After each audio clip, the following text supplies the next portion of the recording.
mga kabayan. Pupunta naman kami ng Nyugan. Ayan, di bali yung kasama ko ngayong magtatabas, di bali 4 kami. Yan, yung isa nandun na ngayon.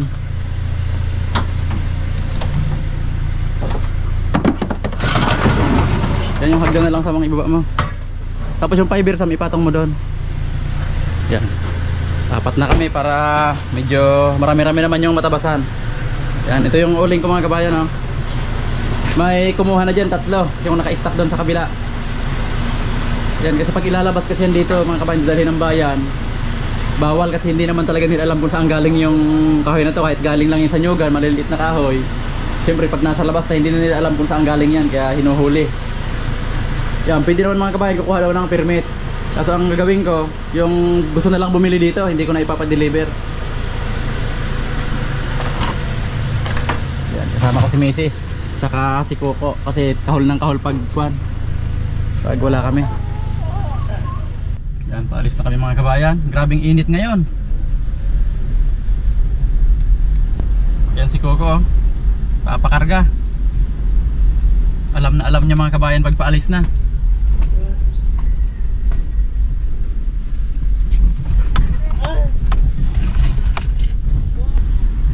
Yan, on the way na kami.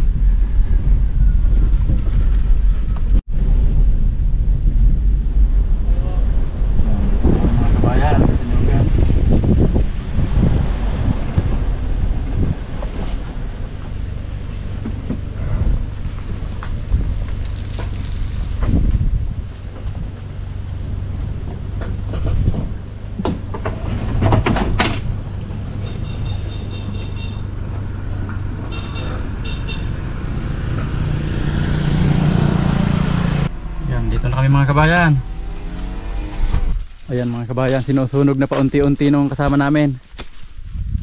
Ayan, yan yung langka pala mga kabayan, malaki na. Yan, hindi pa rin ako nauunahan. Yan, di bali yung katabasan namin ito papunta doon. Di bali 3 kami dyan. Yung isa naman namin kasama, nandoon siya nagtatabas, papunta naman siya dito. Yan, di bali 4 kami lahat. Yan dito. Yan, gumanda-ganda na dito mga kabayan sa tabi ng daan, oh. Yan, nasunog na yung mga damo.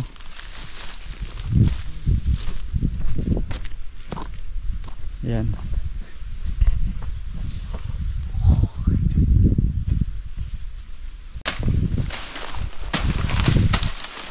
Yan, dito kami mag-uumpisa mga kabayan. Para magtagpo na doon. Yan, ito mga kabayan yung hangganan ng Nyugan namin, oh, yung may kawayan na yan. Papunta doon yung isang kasama ko, sabi ko papunta siya doon. Tapos doon naman yung tinabasan namin, papunta naman dito.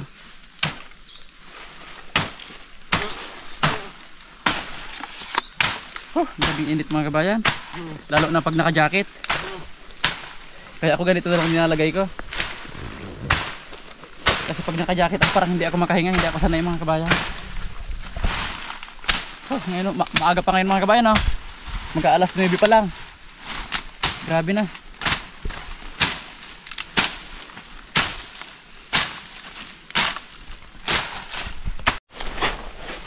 Yan, iiwanan ko na yung isang kasama namin dyan mga kabayan. Punta siya dito. Ako dito naman, ako mga kabayan, kadugtong nitong tinatabasan namin.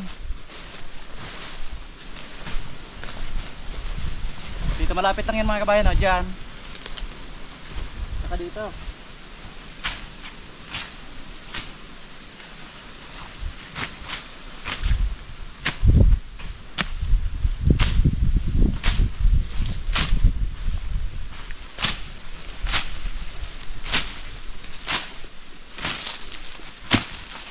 Yan, ito yung tinatabasan namin mga kabayan, oh. Para makita nyo malapit lang yung kasama ko. Yan.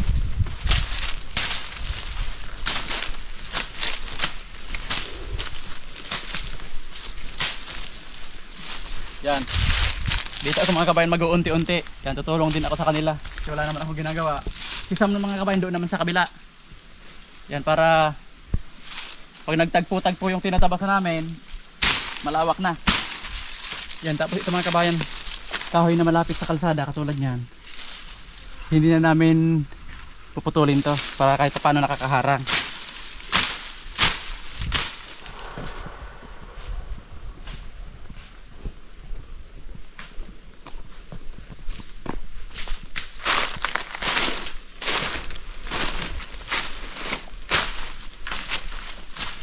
Grabing pagod mga kabayan. Di lang ako ni-miss ng tubig.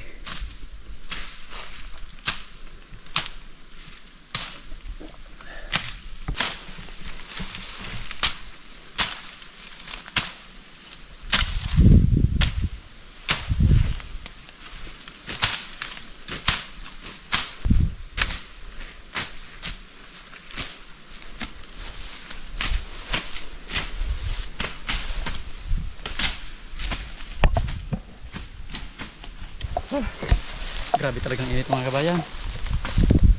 Kaya pala yung iba mas gusto nilang umuulan magtabas kaysa ganito. Yan, tingnan mo ako mga kabayan, para na akong uling. Puti-puti lang akong kunti sa uling. Pero okay na yan.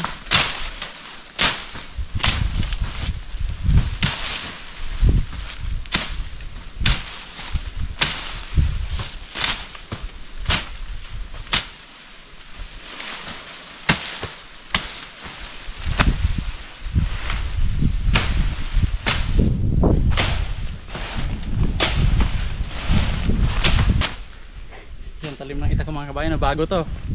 Ayan, wala pang barnis. Yan, umuwi lang si Manoy Bob. Pinalitan niya yung itak ko kasi yung dating itak ko mga kabayan, yung style niya pabilog dito pag ganon. Kaya pag tumatama sa mga matitigas na baging, dumudulas. Pero ito, parang kawit siya. Oh. Yan, talim mga kabayan oh. Yan ngayon, si Manoy Bob nasa Manila na naman. Balik-balik lang siya dito. Di bali 4 na araw lang siya dito ngayon sa Bicol. Pumunta naman ng Manila. Sabi niya 2 linggo na naman siya doon, uuwi na naman dito. Yan, ngayon lang kasi siya mga kabayan nakakagala-gala. Kasi dati nung nabubuhay pa si mama sa si papa, talagang dito lang siya. Ngayon lang nung wala na sila mama, kasi siya ang nagbabantay, siya ang nakakasama ni mama sa ni papa. Dati pag hindi siya pinayagan ni mama, halimbawa nagpaalam siya, hindi siya pinayagan, hindi naman siya umaalis.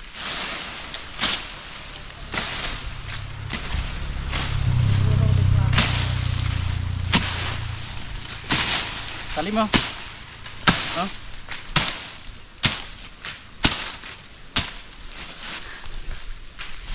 Oh. Grabe. Grabe yung init mga kabayan, nakakapanghina. Mabilis makapagpalubat. Kumakahol mga kabayan si Coco. Baka nakita niya na si Clint, dumating na siguro. Nag-repair kasi sila sa barangay Pantat. May sirang isang window doon. Pinapunta ko na lang si Clint para makapagtabas kami ngayon. Kahapon naman mga kabayan, nag-repair kami sa Barangay La Medalla saka Barangay San Vicente.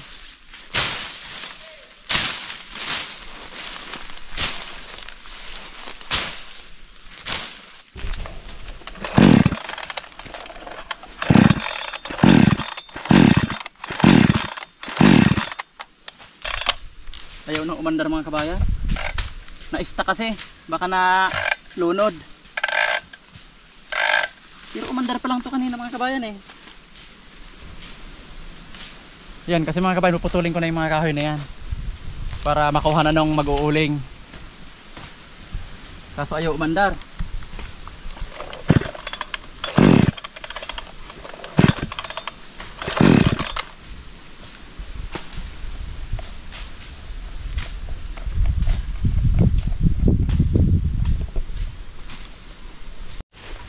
Yan, pinakuha ko muna mga kabayan si Coco kasi nandun sa sasakyan. Kahol ng kahol. Yan, ayun mga kabayan yung dalawang kasama ko. Yung isa nandun sa kabila, pupuntahan ko mamaya.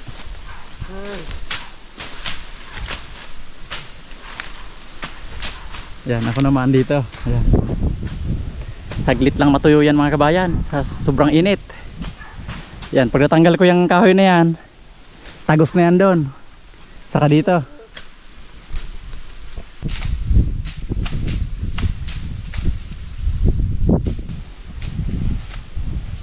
Ano? May halak?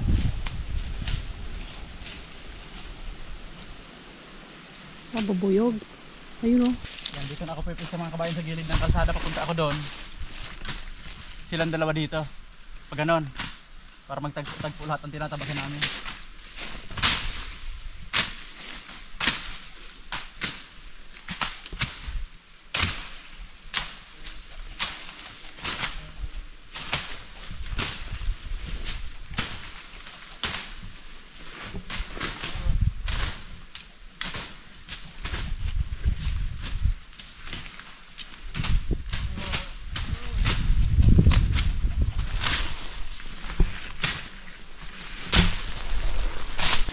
Yan, matapos ko lang ito mga kabayan dito. Hanggang mamaya. Hanggang dyan, para buo na yan. Pag makikita nyo mga kabayan, ayun yung tinabasan namin ng una. Hanggang dyan na. Duro-diritso na yan doon sa kabila.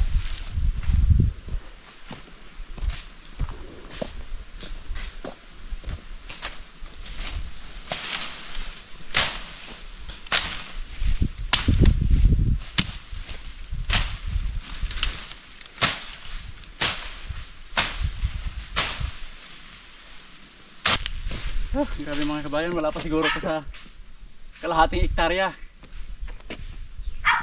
Pero kung pagsasamahin yung doon sa kabila, makasobra na. Ayan, ayan mga kabayan, oh. Magtatagpo na sila.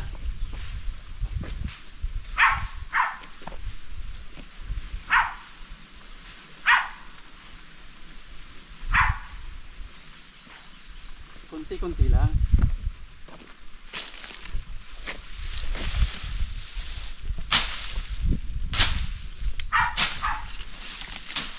Kunti lang mga kabayan. Lalawak din to.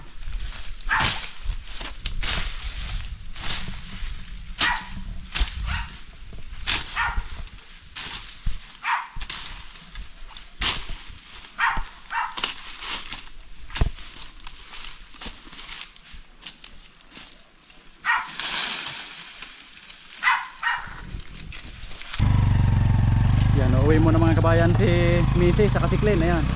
Saka yung dalawang kasama niya. Yan, magluluto si Mrs. para tanghalian namin. Maya-mayang alas 12 babalik yun mga kabayan. Ayan, lumalawak na mga kabayan. Grabing pagod. Yan, ang oras ngayon mga kabayan, magkukuhan pa lang. Mag-aalas 11. Yan, tamang-tama magluluto si Mrs. Alas 12 babalik.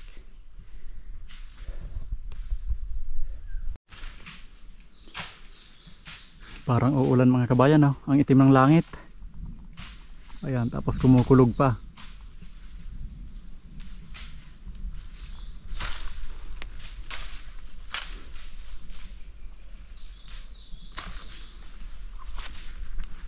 Dapat ang matapos na namin mga kabayan yung ipon-ipon na yan. Kasi sa kabila niyan, yun na yung natabas namin ang una. Para magtagpo na sila. Tapos papunta kami doon.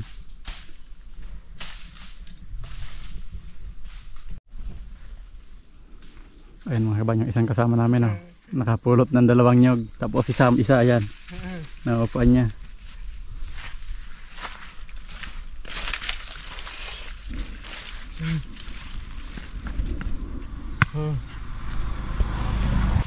Huli ka na? Ayan, nandito na mga kabayan si Mrs. Saka si Glenn, hinatid lang si Mrs. Ayan. May gagawin pa kaya ako? Sige. Sige. Anong ulam, Gom? Madali ang prito. Ayan, fried chicken mga kabayan. Tapos ito yung kanin namin. Ayan. Yan, kain tayo mga kabayan. Fried chicken ang ulam.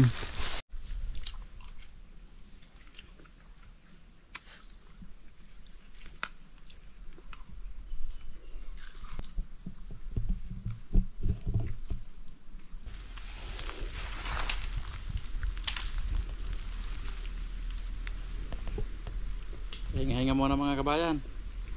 Maya-maya naman. Ayun, sing kasama namin nakapisto na.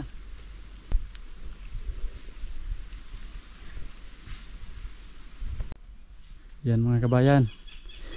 Magtatabas na naman kami. Wana, lagpas ng alauna. Ayan si Mrs. Ayan muna siya. Siya naman yung magpapahinga. Yan, ang tatabasin ko naman mga kabayan dito.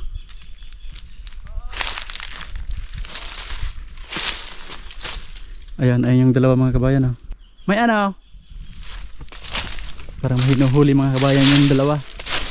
Si Sam. Nalaglag daw pala mga kabayan yung barya nila. Akala ko kung ano. Wala pang hapon, tuyo na yung mga dahon. Sobrang init. Ayan, lawak na agad yung natabasan nila mga kabayan. Hanggang doon na. Yan po. Yan mga kabayan, pag natanggal yan, kitang kita na yung hanggang doon sa dulo. Yan, sinasagad na kasi nila sa hangganan ng nyuga namin. Yan, sa may kawayan na yan. Sa may dalawang nyug na yan.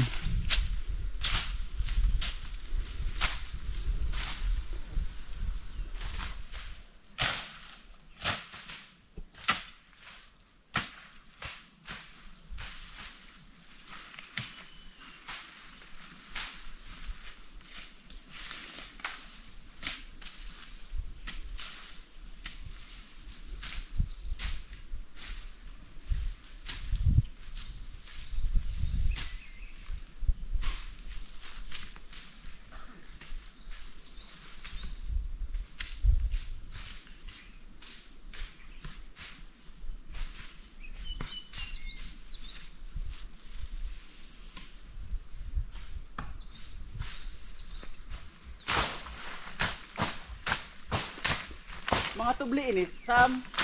Yes.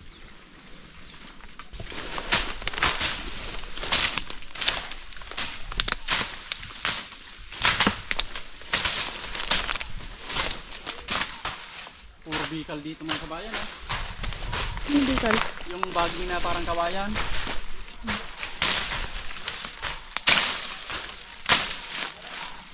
Yan, tingnan niyo mga kabayan. Kung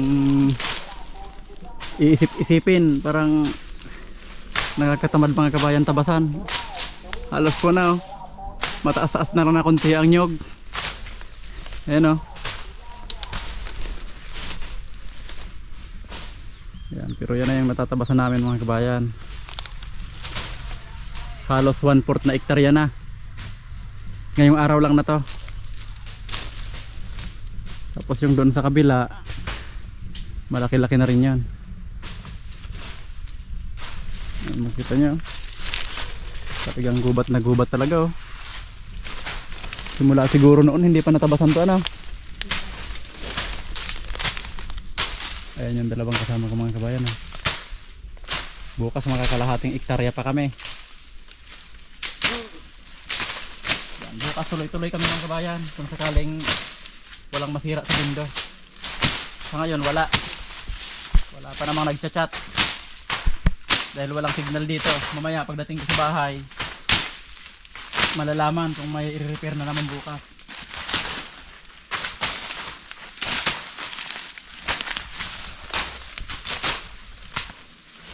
Yan mga kabayan oh. Pinutol ko na lahat yung puno sa ilalim ayaw pa rin matumba. Ito pala yung pipigil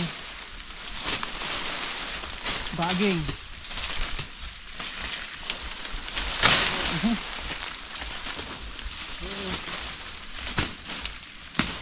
Yung malaki oh.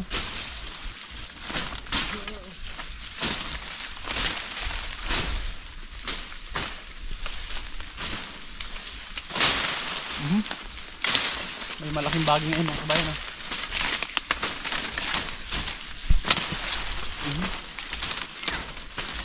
Ito pang malaking pa, pumipigil dyan. Akyatin natin dito mga kabayan.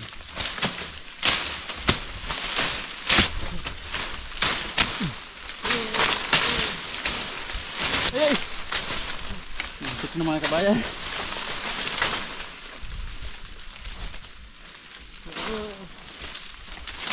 Putol ka ngayon. Talagang marami sama-sama.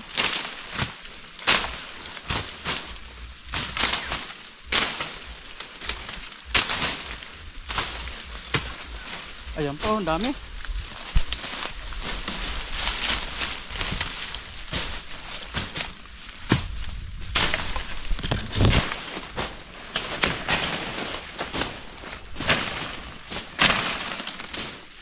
Putol na yung malaki na yun ah. Ayan na.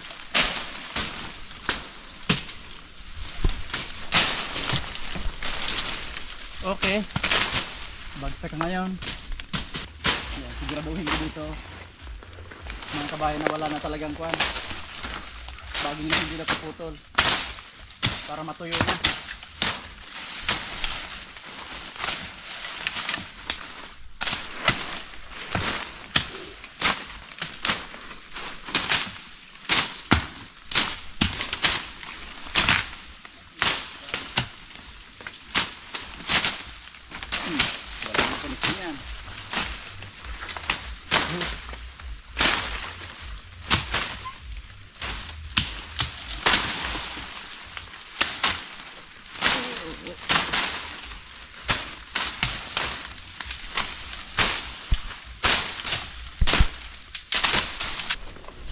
Yan, ito yung mga kabayong natabasan namin ngayon. Yan, hanggang doon. Dito, hanggang dito. Yan, alas 4 na ngayon mga kabayan. Uwi na kami. Yan. Itong kunti na yan, yan yung nakakaharang para hindi makita yung tinabasan namin sa kabila. Yan yung gagawin namin bukas, saka yung doon. Kailangan matagos na nila yun hanggang doon. Yan, ipapakita ko mga kabayan yung isa pa sa mahirap gawin dito bago makapagtanim. Yung mga pinagputulan ng kahoy. Yan, katulad nito.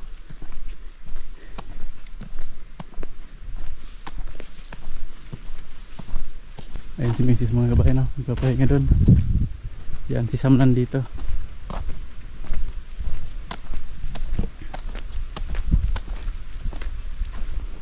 Yan. Ito yung langka, wala pang kumukuha. Yan, ito yung una naming tinabas.